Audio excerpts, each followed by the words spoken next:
The rain hammered against the diner windows like 1,000 urgent whispers. Lily Morgan wiped down the same counter for the third time, her movements mechanical after 8 hours on her feet.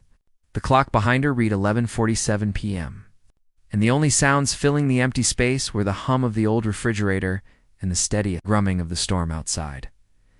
She caught her reflection in the chrome napkin holder. Dark circles shadowed her brown eyes, and her hair had escaped its ponytail hours ago. At 28, she sometimes felt twice that age. The diner had been her refuge for 3 years now, ever since the art school rejection letter had arrived, followed closely by her father's medical bills. The doorbell chimed, startling her from her thoughts. A man stepped inside, water streaming from his dark hair and expensive coat. He moved with the kind of careful control that spoke of someone used to boardrooms and decisions that affected thousands. But his eyes told a different story. They held the kind of weariness that money could never quite erase.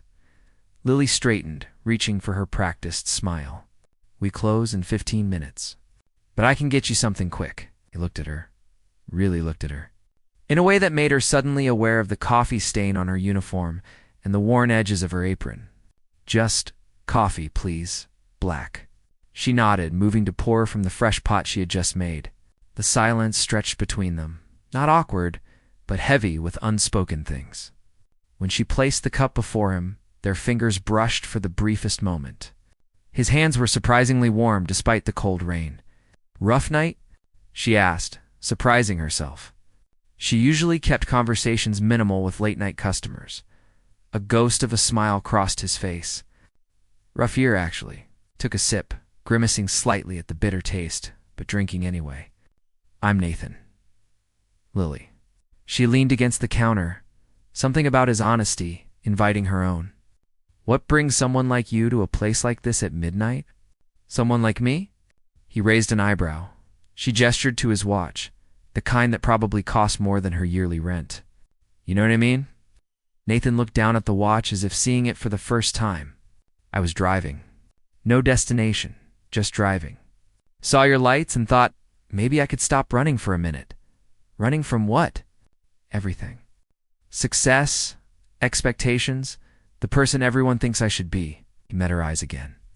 "Do you ever feel like you're playing a role that doesn't fit anymore?" Lily felt something shift in her chest. "Every single day. I wanted to be an artist once.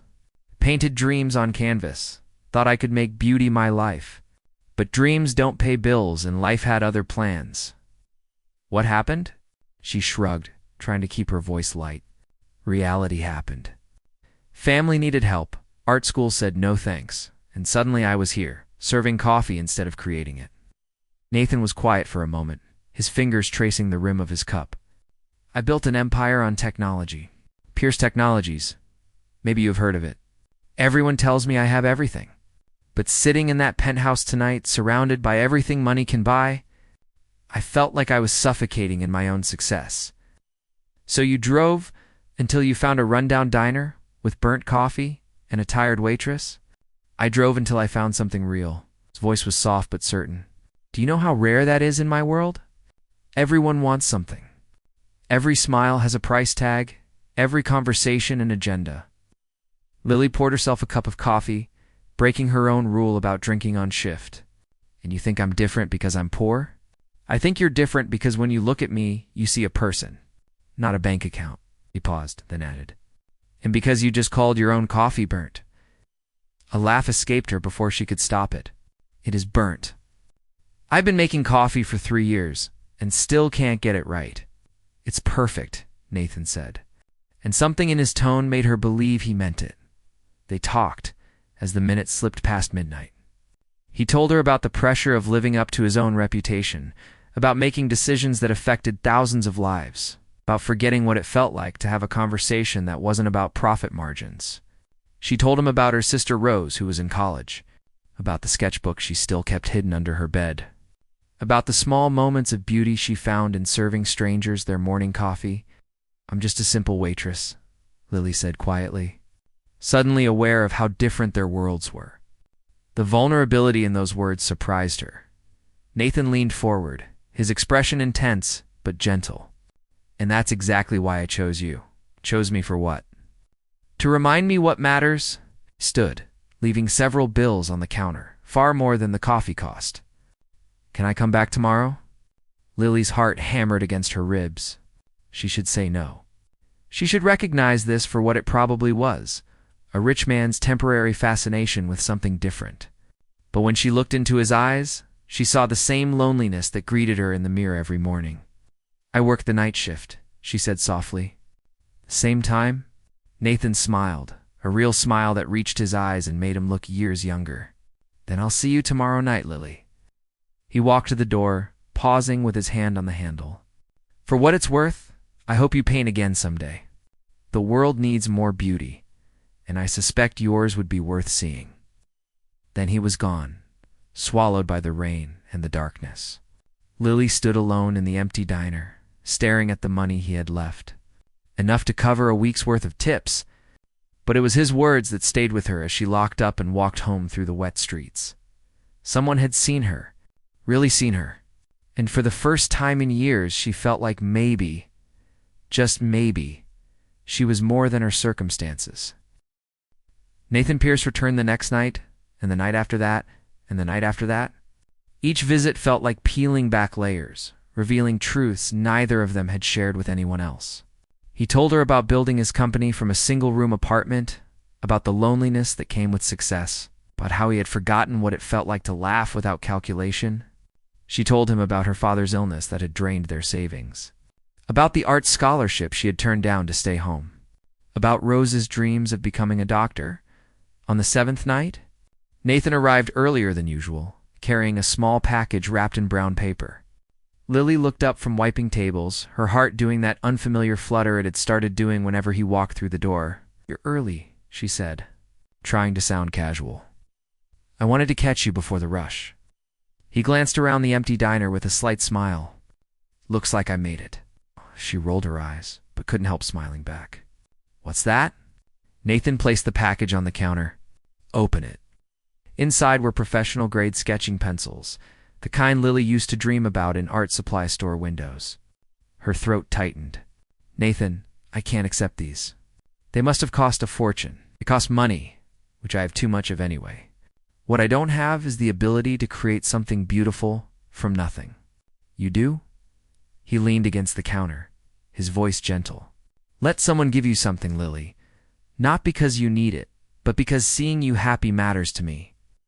She ran her fingers over the smooth wood of the pencils, emotions warring inside her. Pride whispered that she should refuse, that accepting gifts from a billionaire made her just like everyone else who wanted something from him. But another voice, quieter but stronger, whispered that maybe this was what connection looked like when it was real. "Thank you," she said finally, meeting his eyes. "Really, thank you. There's something else." Nathan pulled out an envelope. "My company is hosting a charity gala next Saturday. It's going to be full of people I don't particularly like, talking about things that don't particularly matter. I was wondering if you would come with me." Lily's stomach dropped. A gala. "Nathan, I don't belong in that world. Neither do I. Not really. But I have to go, and I would rather go with someone who makes me feel human." He paused, then added, "No pressure. If you say no, I'll still be here tomorrow night for burnt coffee and honest conversation."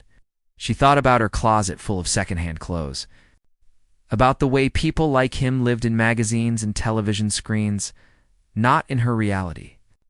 "I don't have anything to wear to something like that, or anything. Wear your uniform if you want." "I don't care what you wear, Lily. I care that you're there." The sincerity in his voice broke down her defenses.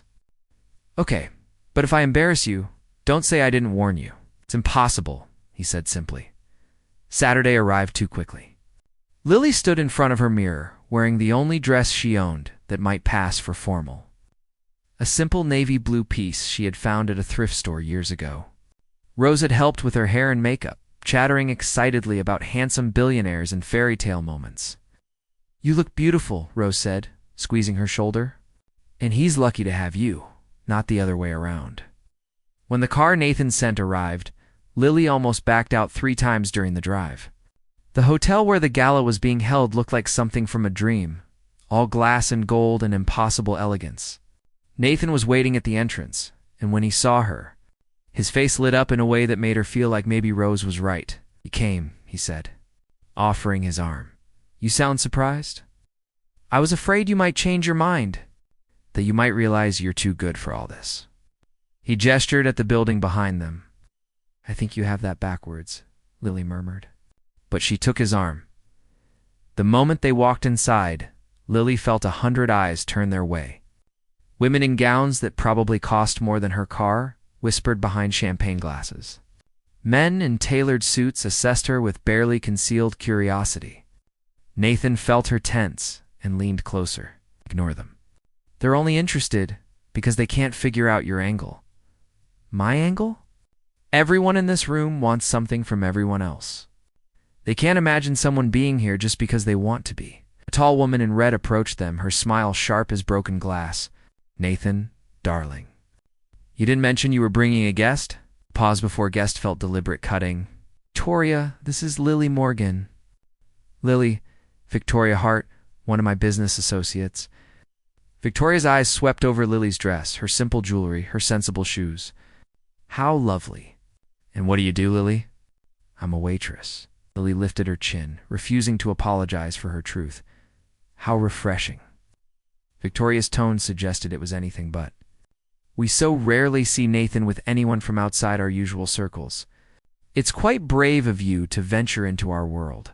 Nathan's jaw tightened. "Lily doesn't need bravery to be here. She's already braver than anyone in this room, living an honest life instead of hiding behind portfolios and pretense." Victoria's smile faltered for just a moment before she recovered. "Of course. Excuse me, I see the senator has arrived." She glided away, leaving a wake of expensive perfume and thinly veiled disdain. "I'm sorry," Nathan said quietly. "Victoria thinks everyone operates on the same system of transactions and status. Does she speak for everyone here?" Lily asked, looking around at the crowd that seemed to be watching them from the corners of their eyes. "She speaks for a lot of them, but not for me." He took her hand, his grip warm and steady. "Dance with me?" "I don't really know how to dance like this. Neither do I, actually. I usually just move and hope it looks intentional." She laughed, despite her nerves, and let him lead her to the floor. The music was slow and elegant, and they moved awkwardly at first, finding their rhythm. Other couples flowed around them with practiced grace, but Lily found she didn't care anymore. Nathan was looking at her like she was the only person in the room. "What are you thinking?" he asked softly. "That this feels like a dream, and I'm afraid of what happens when I wake up." "What if you don't have to wake up? What if this could be real?" Lily's heart ached with wanting to believe him. "You don't understand, Nathan? Your world and mine, they don't mix. Eventually, you'll go back to your penthouse and your business meetings. And I'll go back to my diner and my one-bedroom apartment. That's just reality. Reality is what we choose to make it." His voice was fierce now, urgent. "I didn't come looking for you in that diner by accident, Lily. I came looking because something in my life was missing, and I didn't even know what it was until I saw you. You make me feel alive again. You make me remember why any of this matters." "I'm scared," she admitted, the words barely a whisper. "I'm scared of needing you and then losing you. I'm scared of not being enough for your world." Nathan stopped dancing, holding her face gently in his hands. People were definitely staring now, but he didn't seem to notice. "You are already more than enough. You are everything." The weeks following the gala brought changes Lily had never imagined. Nathan became a constant presence in her life. Showing up at the diner with takeout from restaurants she couldn't pronounce, leaving books of art history on her doorstep, sending flowers with notes that made her laugh and cry at the same time. But with each gesture, the gap between their worlds felt both smaller and impossibly vast. One evening, as they sat in her tiny apartment sharing pizza, Nathan pulled out a folder. "I want to show you something." Inside were brochures for art programs, galleries offering mentorship opportunities, studios available for rent in the arts district. Lily's hands trembled as she flipped through them. "What is this?" "Options. Possibilities." Nathan leaned forward, his expression earnest. "You have real talent, Lily. I've seen your sketches, the ones you try to hide. You should be creating, not just serving coffee and surviving. Nathan, these programs cost money I don't have. And even if I did, I can't just abandon my responsibilities. Rose is still in school, and the bills don't stop coming. I know. That's why I want to help. Not as charity, but as an investment in someone I believe in. He took her hand. Let me set up a trust for Rose's education. Let me help with your father's medical expenses. Let you focus on your art for once in your life. Lily pulled her hand away, standing abruptly. You want to buy my dreams for me? No. I want to remove the obstacles between you and your dreams. There's a difference. Is there? Her voice rose, frustration and fear mixing together. Or are you just another rich man trying to fix a poor girl's problems so you can feel good about yourself? Nathan stood too, hurt flashing across his face. You really think that's what this is? I don't know what to think anymore. Lily wrapped her arms around herself. Everything was simpler when you were just a customer drinking burnt coffee. Now you're talking about changing my entire life, and I'm supposed to just say yes because you have the money to make it happen. I'm talking about loving you enough to want you to be happy, even if it means pushing you toward something scary. His voice was quiet but firm. I'm talking about seeing your potential and refusing to watch you waste it, because pride won't let you accept help. The word love hung in the air between them.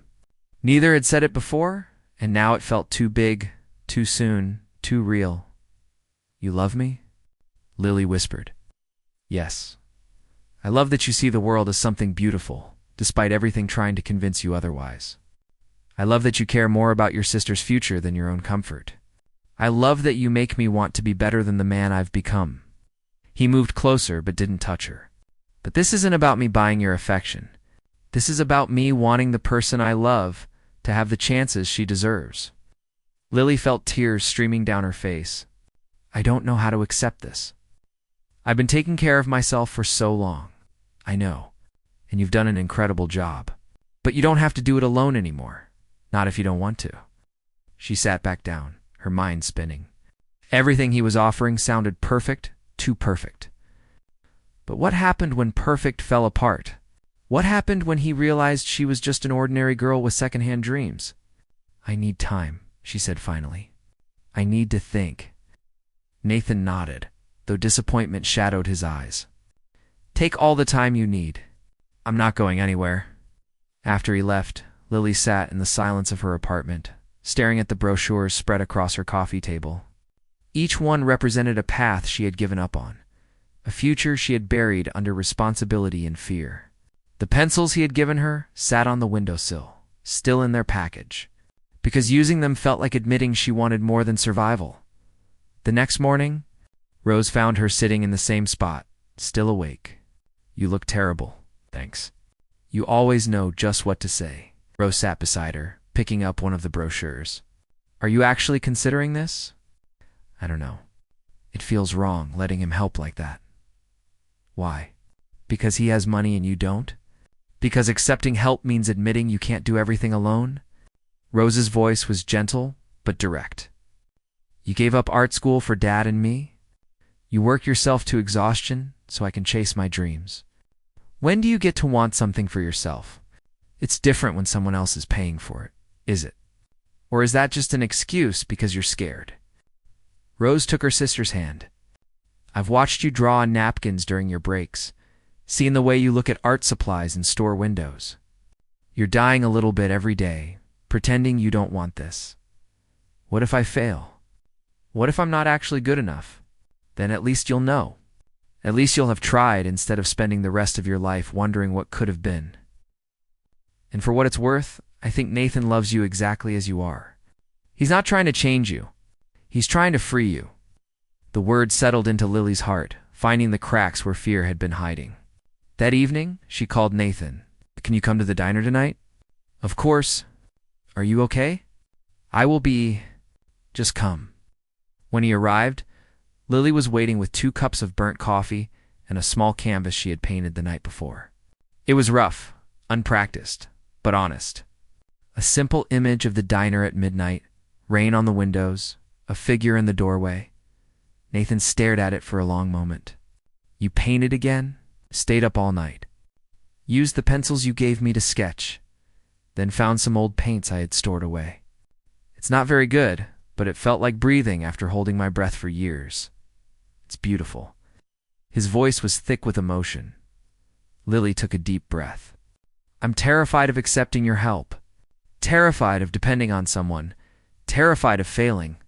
Terrified of losing myself in your world. But I'm more terrified of dying inside because I was too proud and too scared to reach for something more. So what are you saying? I'm saying yes. Yes to the art program. Yes to letting you help. Yes to seeing where this goes between us. Yes. I'm saying yes to you, Nathan. All of you, not just the parts that don't scare me. He pulled her close, and she felt his heart hammering against hers. You won't regret this. I promise you won't regret this. I might. We both might. But at least we'll regret it together. They stood there in the empty diner, holding each other as the city moved around them. Two people from different worlds choosing to build something new together. Outside, the streetlights flickered on as evening fell. Inside, Lily felt something she hadn't felt in years. Hope. 3 months later, Lily's first gallery showing featured 20 pieces, all exploring themes of light and darkness. Beauty in ordinary moments. Connection across divides. Nathan stood beside her as strangers admired her work, his hand warm in hers. Rose was there too, beaming with pride. I'm just a simple waitress, Lily whispered to Nathan as a collector offered to buy 3 of her paintings. Nathan smiled. The same smile from that first rainy night, and that's exactly why I chose you. Because you see magic in simple things and turn it into something extraordinary. She looked at her paintings on the walls, at the people seeing her vision, at the man who had believed in her before she believed in herself. This wasn't a fairy tale ending. It was a beginning, complicated and uncertain, and more beautiful than any story she could have imagined.